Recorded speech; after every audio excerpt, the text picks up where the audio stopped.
Mute. You're muted, Ms. Shaheen.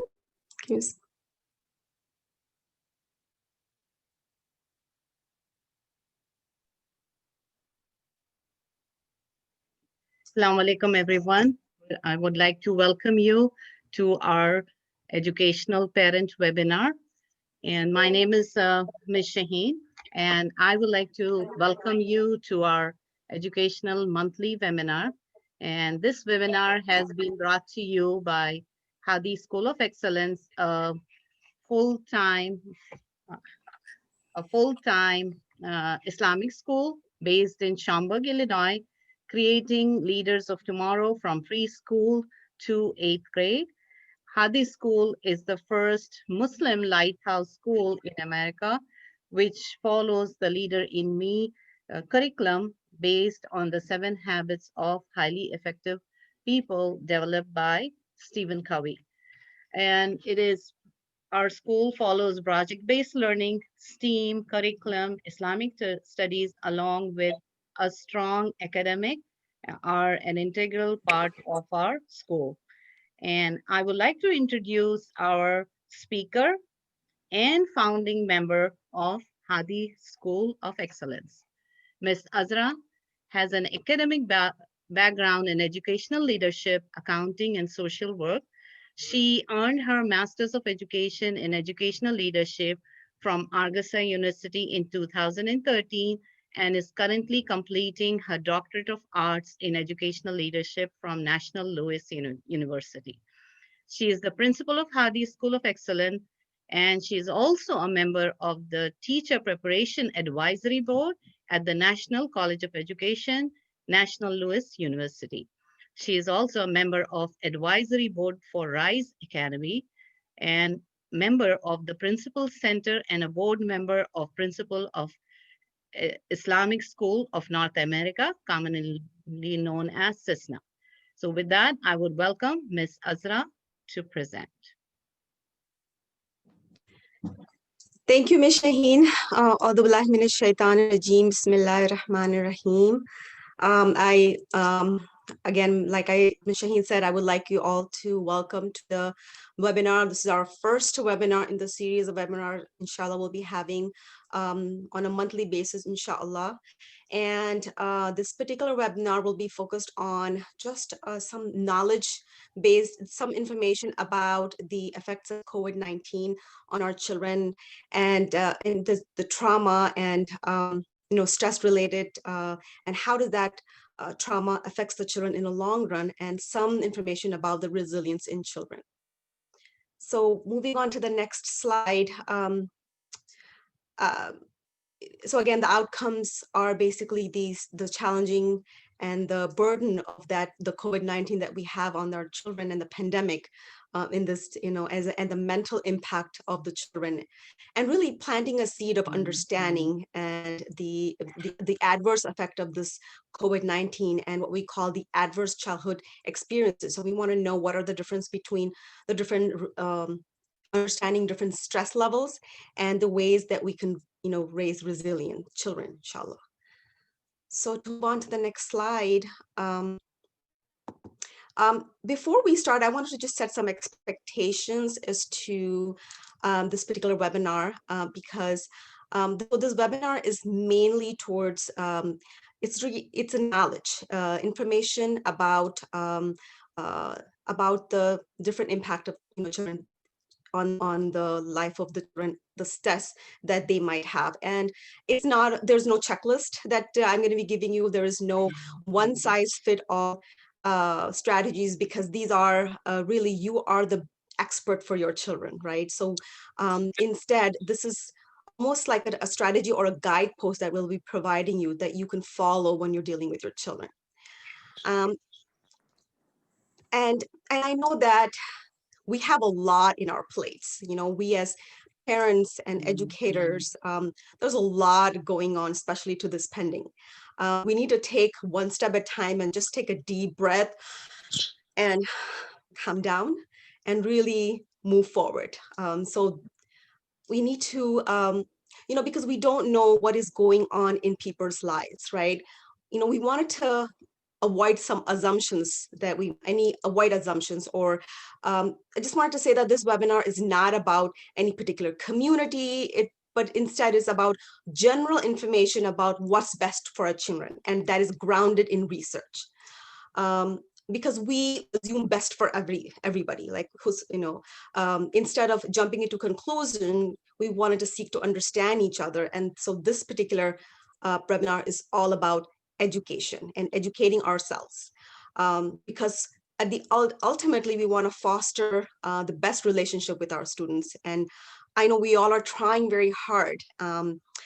As a member of the Council of Islamic Schools in North America, I've been talking to a lot of principals and a lot of parents and educators around the country, and even Islamic schools, but as also as a member of the advisory board from the National News University. I've been talking to non-Muslims as well, and so everyone's going through the same scenario. And so, for example, one example that one of the parents had said is that my second grade daughter has been in the classroom for 10 months and she didn't know or feel particularly connected to her her friends, and just last night she burst into tears saying that you just have no idea what it's like to be a 7-year-old in a pandemic. So I'm sure that resonates with a lot of us, right? Because yes, the children have been in this situation in online learning for about 10 months, and it's a lot on them. And sometimes we don't realize because we as adults have our own adult problems, right? And so this COVID-19 era pandemic, as a parent myself of 4 boys, and educational professional, I know that there are no silver bullets, right? There are no easy buttons or miracles that we can, that we can change some things right away. But we need to help, and we want our kids to deal with this relentless hit that we have, that 2020 has delivered on our doorstep, right? I know that the road ahead has to be paved with compassion, with community, with trauma-informed lens, so that we allow ourselves to care for our kids in a right way that Allah subhanahu wa ta'ala has granted us. So moving on to the next slide. And so we need to look at the research, right? We wanted to look at to see what is out there. So one of the research that we looked at is from the European Pediatric Association that collaborated with the Chinese academic institution, because obviously those are the ones, Chinese were the ones who got this virus in a sense that they were the first ones to have it. So we want to learn from them and really raise awareness. And there were a lot of studies and a lot of articles were written about it, and the behavior and emotional disorder in children was also presented. And so when we move to the next slide, we you know we we wanted to, so when we look at, unfortunately, the nationwide closure of schools and colleges has negatively, in fact, impacted about 91% of the world's population, according to the research that we looked at. The home confinement of children and the adolescents is associated with the uncertainty, the anxiety, where it is attributed to the disruption of their education, the physical activity, and the opportunities to socialize. So as you can see that there are a lot of conditions that they had identified during their studies, the cleanliness, and depending on the age, so their the worriness, the obsessive request for more information about the pandemic, and fear, sleeping disorder, poor appetite, fatigue, nightmare, and discomfort and agitation. So those were all the conditions that they've identified during that time. So moving forward, we look at the United States, and they also did a study where they looked at the children who came and reported to the or were admitted into the mental health clinic. And what they did was they actually compared the number of children reported into the mental health clinic or in the hospital from this year, 2020, to 2022 last year, 2019. And as you can see that these are the weeks where by about week 9 or 10, things were, they're about the same, but there was a big spike after that when everyone was, became when the pandemic hit and we all, at least in the United States, were in condition. And you can see that in 2020, there was a raise that still continued to be higher than last year. So this is another place that you can see that there has been effect of the pandemic. And moving forward, if we look at the statistics by the CDC, the Center for Disease and Control, we notice that pre-COVID, there were 2 out of 3 children in the United States who were already experiencing traumatic, experiences, under the age of 16. And about 1 out of 7 children were physically or abuse or neglect during the last year. So there were a lot of children who were already affected by different scenarios and different conditions, and living in poverty wasn't helping at all. So there were more in those situations. So to put things in perspective, I wanted to share with you a story, maybe 2 stories about how we've been dealing with the pandemic, or how a child has been dealing with stress. So for example, so a 5-year-old child watched helplessly as his younger brother drowned. In the same year, he lost his eyesight due to glaucoma, and his family was too poor to provide medical help that might have saved his eyesight. His parents died during his teen, and eventually he found himself in a state of institution for the blind. As an African American, he was not permitted to access many activities the other children were able to. So given the obstacles he faced, one would not have easily predicted that he would be someday became a world-renowned composer and artist. And his name was Ray Charles. Let's talk about another story of a young girl who witnesses his abusive father repeatedly beat her mother. She moved frequently, attended more than 10 elementary schools, and lived in poverty where she had wore hand-down clothes, and she was often bullied and teased in school, and came home to find her parents attempt suicide. Given this traumatic life, Timothy Holt graduated from University of Kentucky and went on to become a special education teacher, and she specialized in behavior and trauma and lives comfortably with her family. So these life stories, similar to many other individuals who face great emotional, physical, and environmental adversities, exemplify that some can and do survive during these conditions. Yet we also find that many others who encounter similar patterns of problems struggle to transition successfully into their adult life, and often finding themselves drifting to poverty or despair or psychological problems.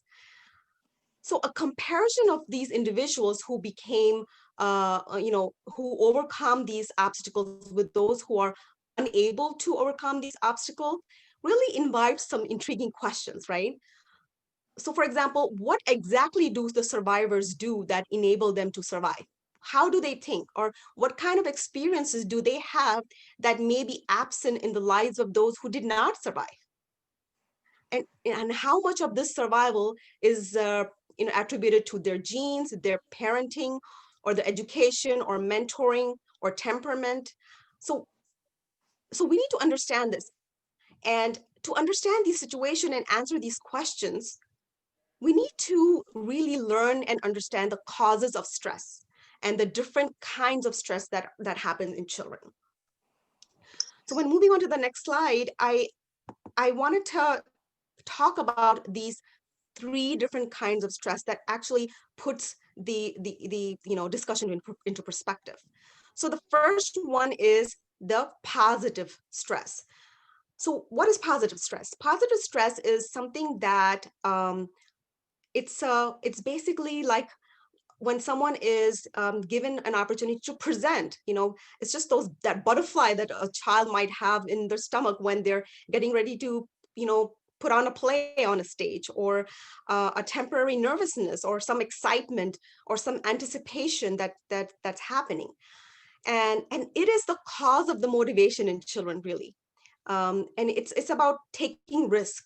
So it's just that feeling that you have, that basically says that is a good thing. It actually motivates the children. And if you look at the brain study, according to the brain researchers, the region of the brain that gets activated during the time is called the prefrontal cortex, which is right in front. This is the area that is really responsible for planning, organizing, self-control, self-reflection, and really executive control, the critical thinking area of the brain. And it also releases different chemicals in the brain, and specifically the endorphin. So this is a good stress, and we want children to have that. And there's another kind of stress that we need to look at, and that is tolerable stress. So what is tolerable stress? It's, as it says, serious temporary stress response buffered by supportive relationship. So it's the brief grief that a child might go through, right? A child witnesses their parents argue. It has a traumatic effect on them. But you also want to look at, but that is buffered by a parent talking to this child. You might want to look at a brief of episode where a child is being bullied or teased in school, but there's a parent, a loved one who's there to help them cope and recover from them. So that's also tolerable stress. You can also talk about an example like death in the family or illness in the family, caring for, when then we also have someone to care for them. COVID-19 is and could be that tolerable stress where parents are there to support them when things are getting out of hand, and there is a buffer. So COVID-19 is also a tolerable stress that I can see, and it could be toxic if you don't control it. But believe it or not, the research shows that this tolerable stress is what helps the children build resilience. Because we need to talk about resilience a little bit more. I will go into a little bit more, but the National Scientific Council did an experiment with rats in a cage. And what they did was they removed a baby rat from their mom for about 15 minutes. That causes that rat to be stressful. But after 15 minutes, they put it back into with the mom. And the mom groomed them, licked them, and took care of the baby and cuddled with the baby. And the researchers did that for about 2 weeks in the life of that rat, that baby rat. And what they found was the rats that were removed from the mother for that short period of time shows more resilience as an adult than the pups who were not taken out from that cage. So this is huge. This is an understanding, and why? Because their brain became conditioned to cope, and they had that previous experience, and their conditioning laid the foundation of resilience. So now let's look at toxic stress. And as it says, toxic stress prolonged activation of the stress hormones, but the main key is absent any positive relationship. That's unfortunately the key thing. When the child is exposed to prolonged stress, absent of support is traumatic to that child. Severe and chronic stress in children is not developmentally, if they're exposed to something that they're not developmentally ready to take without a support, it is a condition that is called toxic stress. And for those children, there seems to be no reprieve, no end in sight. And unfortunately, this is a place where many kids live, if you look at the statistics. And the toxic stress does not prepare them from the real world. So we need to really think about that and understand that. And let's, back to the brain, it's during the time of these stress stressful situations, the region of the brain that gets activated is called the amygdala. And so just so the region of the brain that gets activated is the amygdala, and that is where the child is basically fight or flight situation comes in. So we, and sometimes fight and flight is a good thing, because that is Allah subhanahu wa ta'ala has given us that in our innate, in that saves our lives sometimes, but prolonging that is harmful to the kids, because if it's prolonged, then there's another chemical that is secretes from the brain, and that's called the cortisol, which is really something that really kills the brain cells. So quickly, back to the rat example.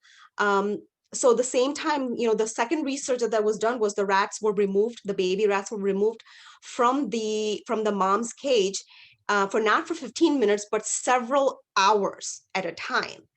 And that experience was so traumatic and stressful for the baby rat, that the child or the baby was not able to mingle or cuddle with the mom anymore. And they found that the rats who did that were much more susceptible to stressful situation throughout their life. So there are a lot of studies that has been done to learn about this toxic stress. And if we were to look at the situation or the different stress, toxic stress environment, it's something that's called adverse childhood experiences.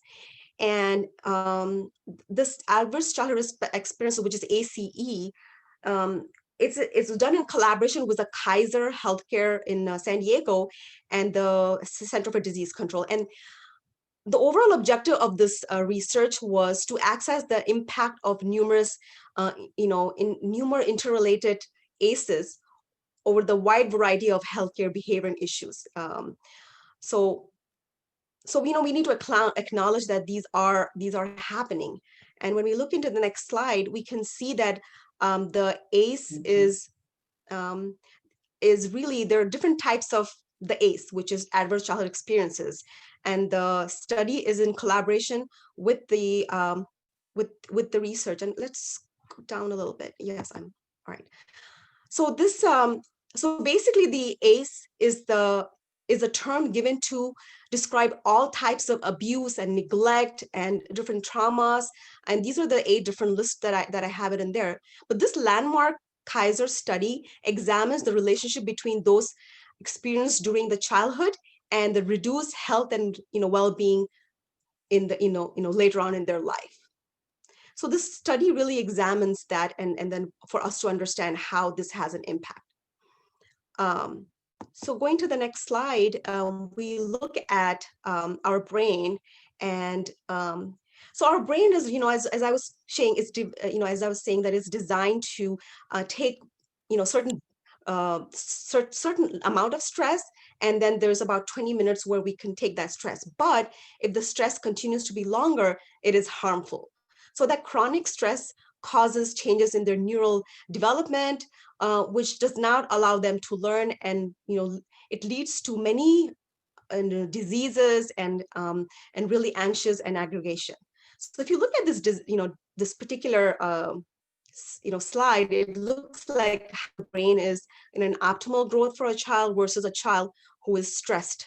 And as you notice that there is holes in the side, which really shows inactivity in the frontal lobe. The child is not able to function well because there is less activity in the prefrontal cortex.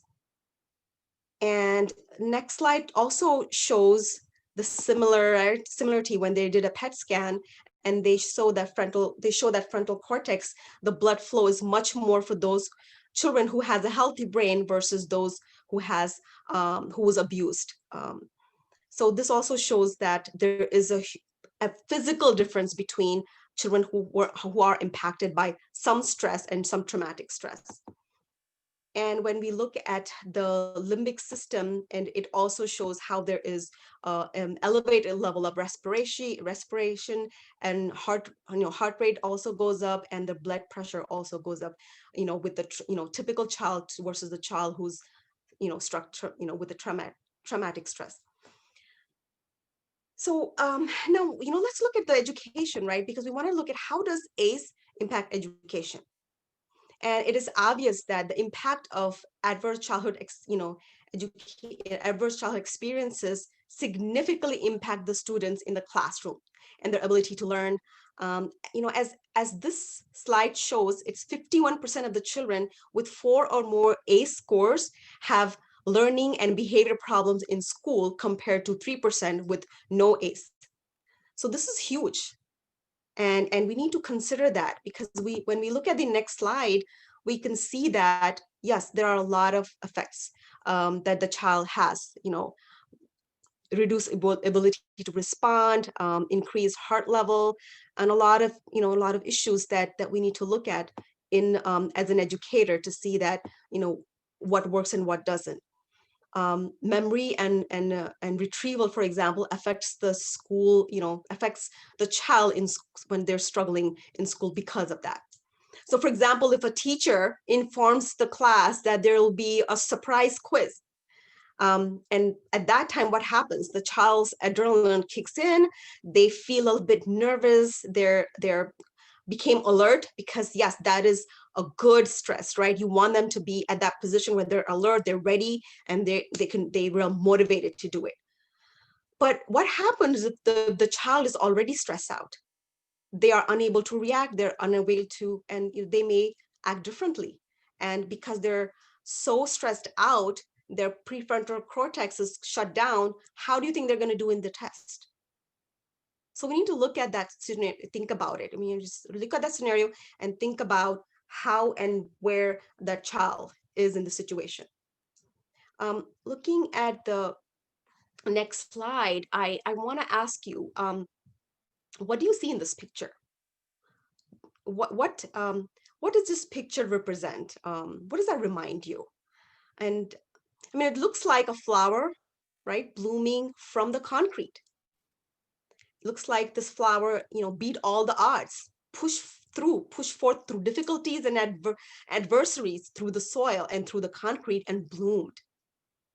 So we can say that this flower is resilient. And I wanted to say that Allah, so this is Allah subhanahu wa ta'ala's promise, right? Believe in Allah subhanahu wa ta'ala. Our faith teaches us to be resilient. We need to think about that. We want to raise God-conscious children. And we need to do that. We need to talk about it a lot. It's all up to us as parents, as adults in the life of their child. When we look at the surah, Inshira, ayat 5 and 6, it says, فَإِنَّمَا الْيُسْرَ يُسْرًا وَإِنَّمَا الْيُسْرَ يُسْرًا. With difficulty comes ease. With difficulty comes relief. So this ayat is really resonated with me throughout the pandemic, really, because when there is a difficulty, I know that there is ease. So we need to think about that. We need to help our children really, learn and understand, and be part of, and be, God-conscious children. And when we look at the statistics, also, when we look at the research, we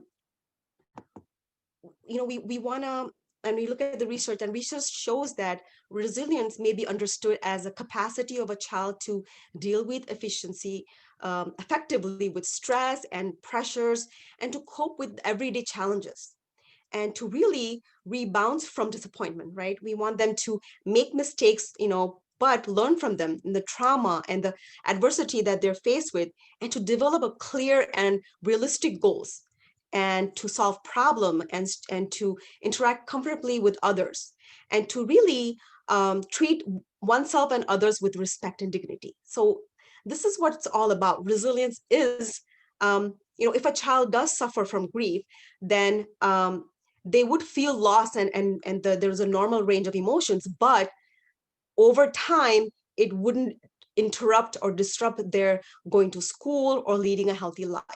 And that is resilience. So that's what we wanted to give them. We want them to be giving that resilient tolerance to stress. That's what we want to teach them. So when we look at the next slide, I wanted to ask this question that it might come up, where does a child have to face adversity in order to be considered resilient? Well, according to the mental health specialist and the psychologist, the concept of resilience should be broadened to apply to all the children and not restricted only to those who have experienced adversity, right? We all know that all children face challenges at some point in their life. So, like for example, like I was saying, sudden loss of parent or death in the family, again, COVID-19 or anything, we all change, we all face these challenges, or the children face these challenges at some point. And nurturing resilience should be understood as vital ingredient in the process of parenting. And every child, whether the child has been burdened with this adversity or not, and we need to take care of them. And but there's good news. According to the research done by Gertler and his team, they say that the child's early years, when the brain is, when the child is at their young, when the child is young, their brain is very highly susceptible and is and they're malleable. They're most malleable, and their neuroplasticity is what they call it, where the brain is able to really change and is there's a greater chance that the child can develop the brain cognitively or non-cognitively. So so we need to look at the ourselves in terms of in relationship to the resilience. So according to Bruce Perry, most healthy relationship a child has, the most likely he will be able to recover from trauma and thrive. Relationships are the agent of change and the most powerful therapy of human love. Yes, we really we know that we are, we're accurate ingredients. We are the most powerful impact in our children. And there are a lot of studies done with that as well. One study that was done was by the US researchers who looked at the labor market on growth stunt toddlers from Jamaican family and did a longitudinal study under until they reached the age of 30. And what they did was the families were divided into several groups. One group received nutrition and health and supplement, and another group received family parenting guidelines. The guideline that was provided focus on playing and interacting properly, developmentally appropriate with the children, and the third control group didn't get any. And this happened for 2 years. And when they did the study, they find that the control group and the group that received nutrition had no effect. However, the toddlers and young children who had positive interaction with their parents during their childhood years showed a marked increase in their IQ. Their earnings when they're older averaged 25 and more percent higher than those were the control group. So this research emphasized that early childhood intervention, by a supportive adult, can have a significant impact and a long-term benefit for the children. So now when we look at, since our attachment and personal relationship has that profound effect on children, we need to discuss how we can develop that resilience. I'm also a parent of 4 boys, and there are a lot of strategies and a lot of guideposts that I have learned, and it's grounded in research that I have read through that I wanted to share with you today.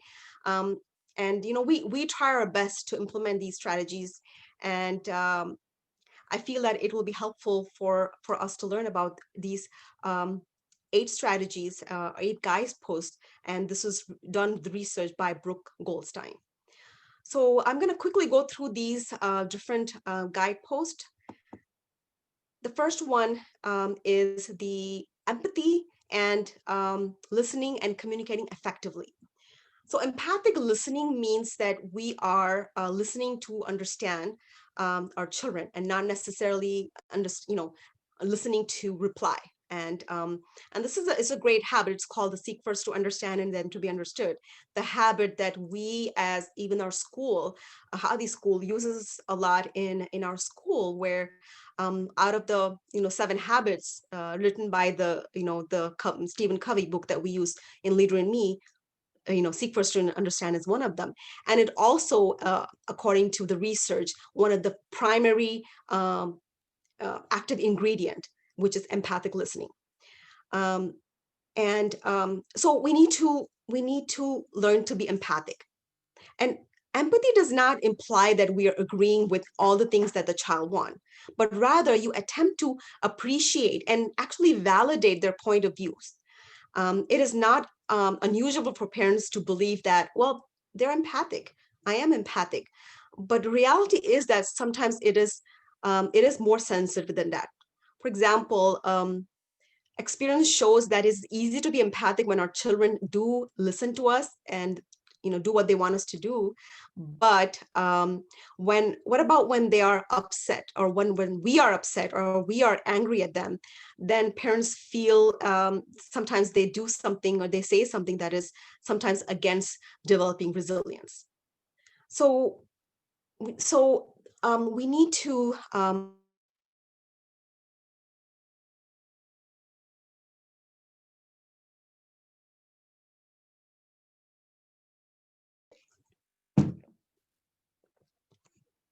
hello, can you hear me? Yes, we can hear Can you you. hear me? Yes, Okay, we can all hear you. right. I'm sorry, I don't know where I was, but um, I'm just trying to say that we want to ask ourselves if we are listening, using empathy. For example, we need to ask ourselves, how would I feel if someone said or did to me what I just did or say to my child? And when I say or do things with my children, am I behaving in a way that will make them more, responsive to listen to me or not? And how would my children actually describe me, and how close is that when I hope my child to describe me? So we need to really validate what they're saying and avoid some, the power struggles, and really avoid some absolute words. So for example, you never help me, or you always disrespect me. Those are the words you want to avoid saying to our children, because resilient children demonstrate capacity to communicate their feelings and thoughts effectively, and their parents serve as an important model to process, right? So for example, if a 10-year-old child insists on assembling a toy, for example, maybe you got a toy in the mail during this pandemic, everybody is getting things in the mail, and the child says they want to assemble this toy all by themselves, and they don't want any help from their parents, and they cannot do it. So we get tempted to say that, I told you it wouldn't work. You didn't have any patience. You should have read the manual first, or this and that. And we have to understand that messages like that actually works against the development of the resilient child. So we need to avoid statements that are harmful for their growth. So next time when you talk to your children, you need to understand, does this message convey that? Going, still in the same slide. So we wanted to make sure that when you discuss with your children, you need to ask ourselves, am I fostering realistic expectation in my children? Am I helping my children learn and to resolve problems? Am I nurturing empathy with my children? So those are the things we need to ask ourselves. And I know we're almost out of time, but let's move on to the next slide.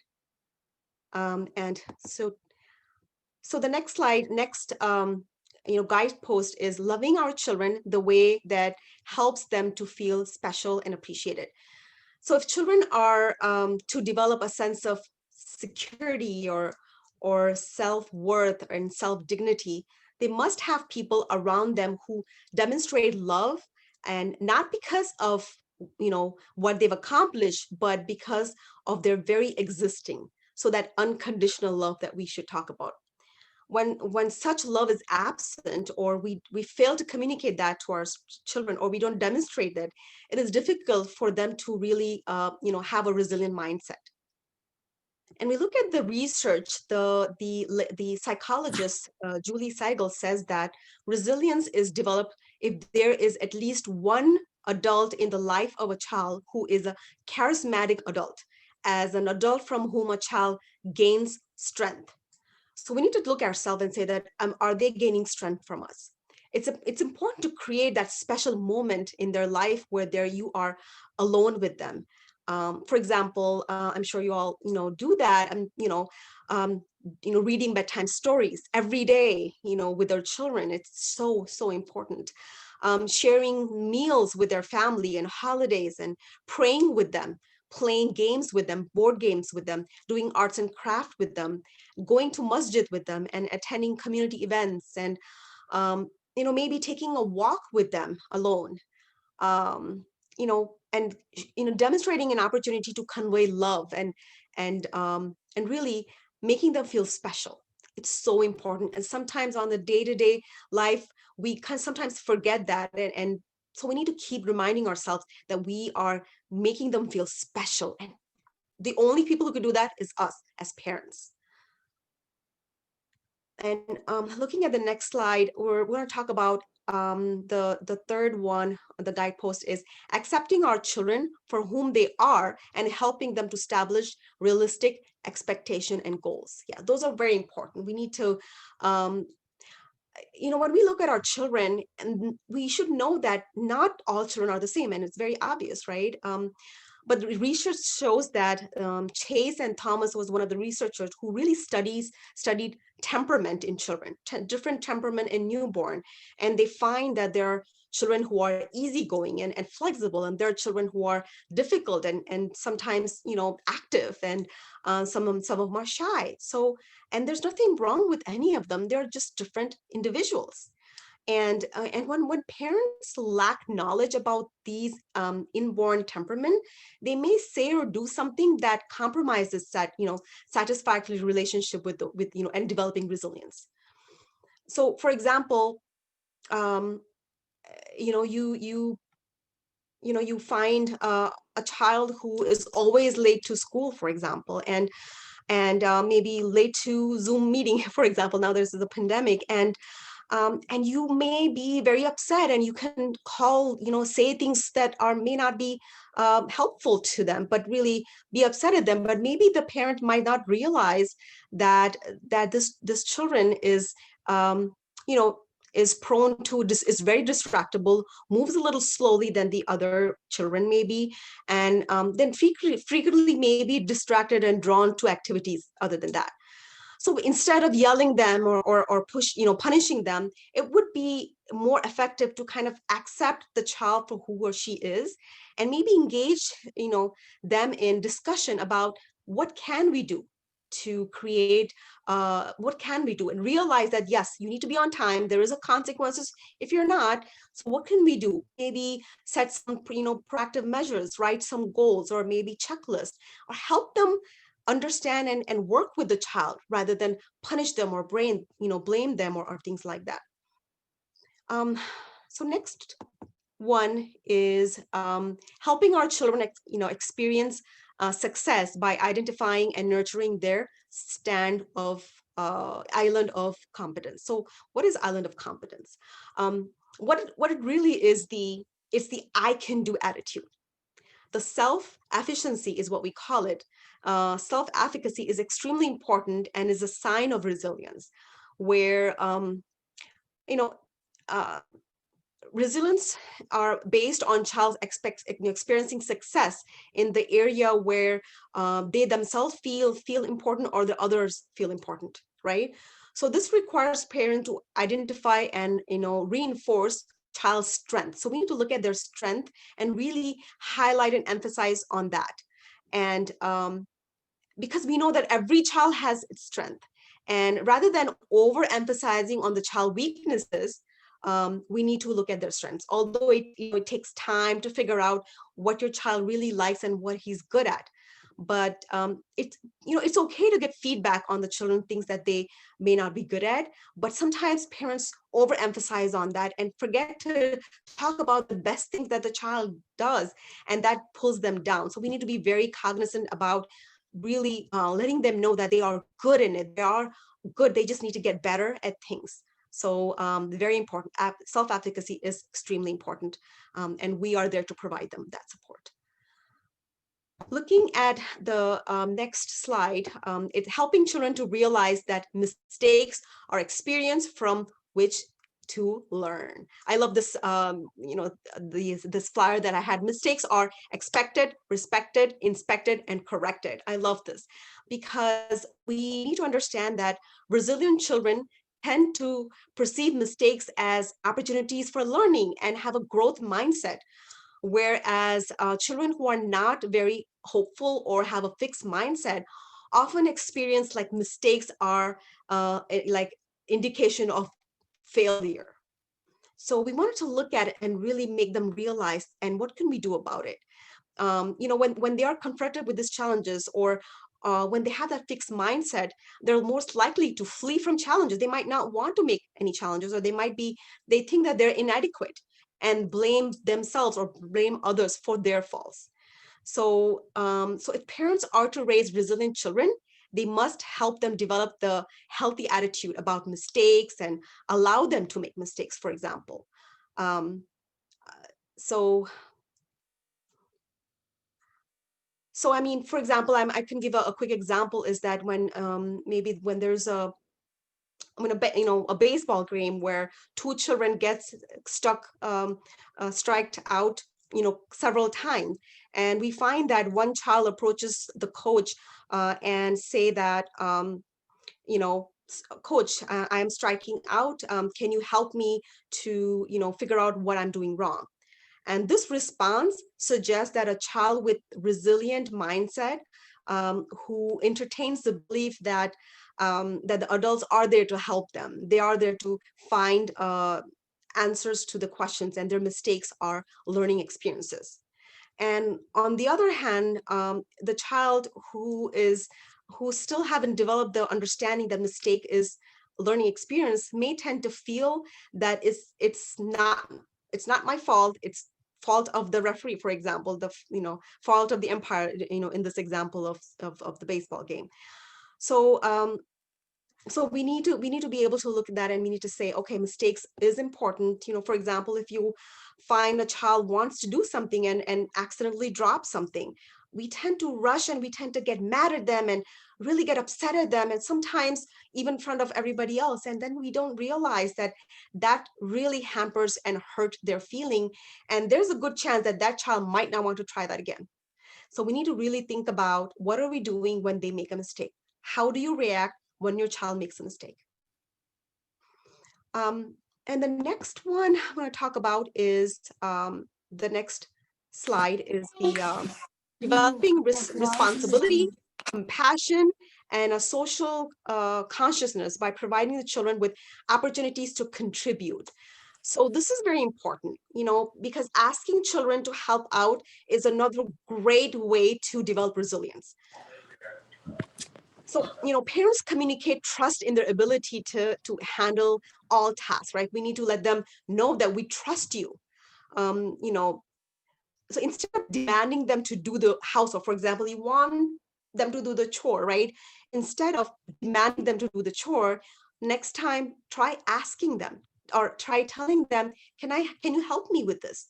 Because children innately want to help other people, right? This presence of this helpful drive is supported by research, actually, in which adults were actually asked to reflect on their school experiences and write about how they perceived the most positive moment in their life when they were a child, and what really boosted their motivation and self-esteem. And most of what they wrote was, most frequently cited memories were when they actually tutored other people, they helped other people, they drew a mural, they walked around, and they passed papers, or they did something in the classroom. And actually that reminds us, or reminded me of what we do in Hadi School, where we develop leaders. We have those jobs and responsibilities. Every single child in our school is interviewed to give them responsibilities to do something or the other. Why? It's because we want them to develop the sense of self-worth. It's the responsibility, and really improving their self-esteem and their motivation, and that really helps. So next time, When you want them to, do something, try saying, can you please help me to do this? So it's more of helping others. Or, when you take them to the mosque, allow them to pass water, allow them to do things. So that will really help them increase their resilience. So moving on to the next slide. The seventh and the final one is basically actually one of the biggest one, and that is teaching our children to solve problems and make decisions. So yeah, we want our children to believe that they are masters of their fate, right? Want them to give responsibility for themselves, and they should be able to define and control themselves, because self-control is the most important. If you look at the research that's out there, what I've studied in my doctoral program, and we're looking at self-control, and there's so much research that's grounded in information about how self-control really elevates their sense of worth and the self-esteem, and of course resilience. A vital ingredient in this feeling of control is the belief that when problem arises, they have the ability to solve problems and make decisions. So resilient children are able to articulate problems and consider different alternatives to it, and we want them to be in that situation. We want them to know that if there is a problem, that there are more than one solution to it, that they're not stuck with one, and if they cannot handle it, there's so many problems that they are getting into, especially when they're in a teenage years, where you find so many depression and suicide because they feel like they're stuck and there's no way out. We need to give them that understanding that you are the problem solver, and there are so many solutions, and there's so many alternatives in life.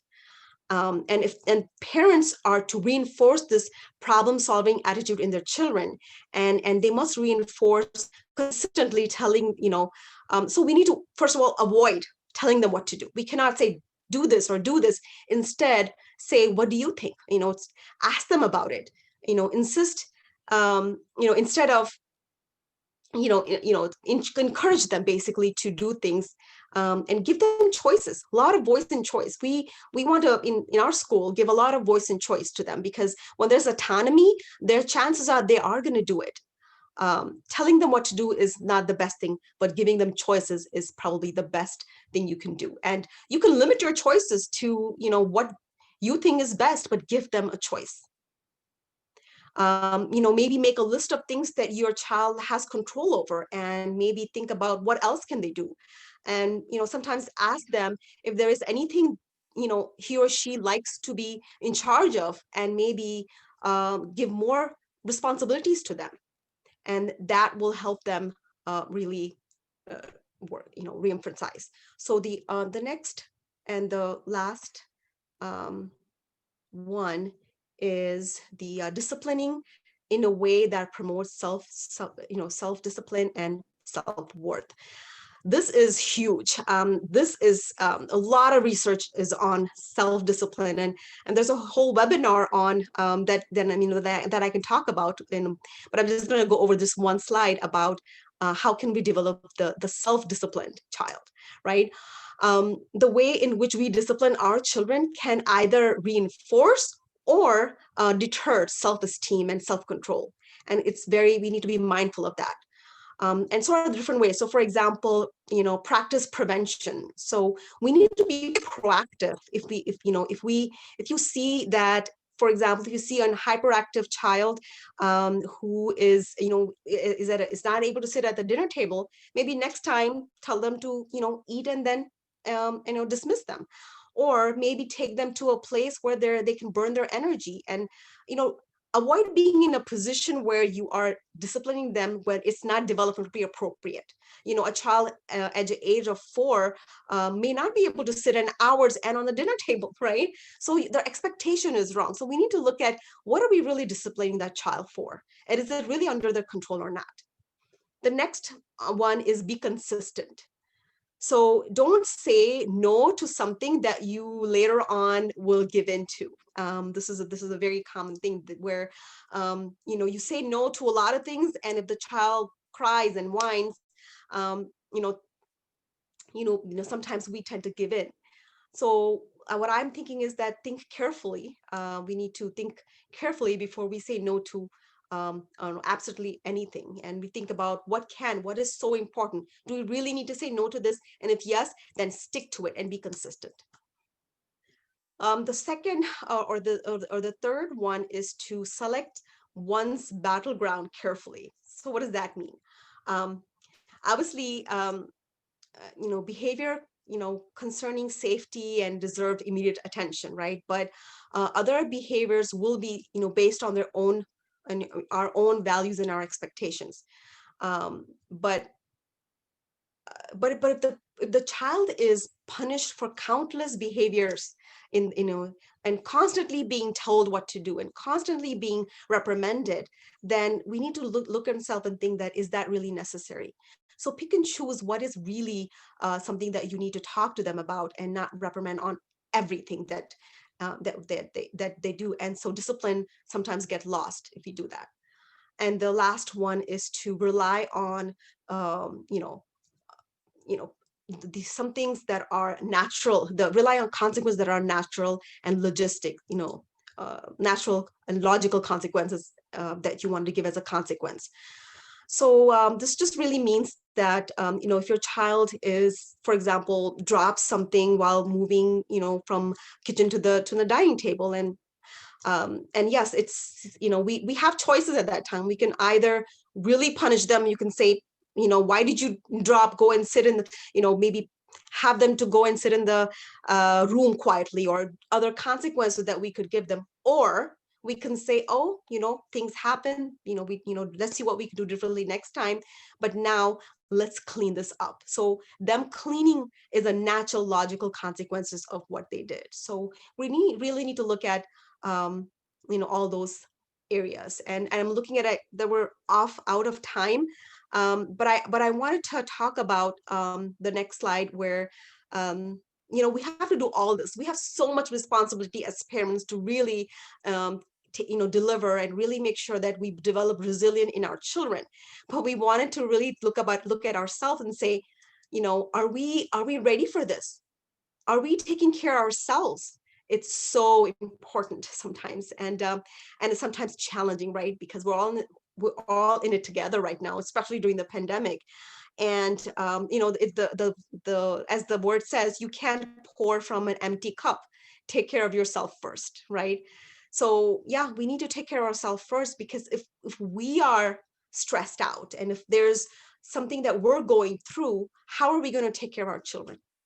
So it's something that we need to, it's a responsibility that we have to develop those leaders of tomorrow. We need to be able to take care of them, but it's on us, right? A lot of research that shows that main adult in the life of the child makes a big difference, but that depends on how you're taking care of yourself. What are you doing to diffuse your stress, right? And we need to really focus on what we can control, right? There's a lot of things we can't control, but then there are quite a few things that we can control. So just focus on those. What we know how one of the example that when you go on an airline, you ask to put the mask on yourself before you put the mask on your child. Why do we say that? It's because we need to make sure that we are in the right state of mind before we are helping our children grow. And the seventh habit that we go through, the Sharpen the Saw, is one of the unique habits that we talk to our children about and adults about. But really, we need to take care of ourselves. We need to take care of our mind, body, soul. All this is grounded in taking care of ourselves, and then to take care of our children. So with that, I wanted to conclude the session, but I also wanted to say that one of the next webinar that's coming up is about disciplining or punishing. What's the difference? And how can we get our children to be well disciplined? So we're going to be talking about the 4 S's in disciplining our children. And there's a lot of research that is grounded in that.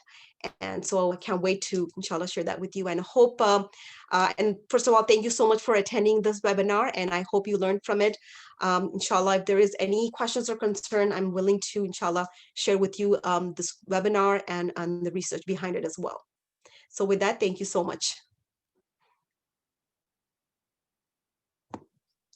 I also wanted to say that there is, there's the survey that is going to be sent out to you. I really appreciate if you can just click on the survey and be able to fill that out, just to give us some feedback, just to help us out to know what we can do differently. What are the different topics that we can present to you so we can help you out? So with that, I want to thank you so much for coming in. Jazakallah khair. Thank you so much, Azra, for a very enlightening speech. Jazakallah khair. Thank you.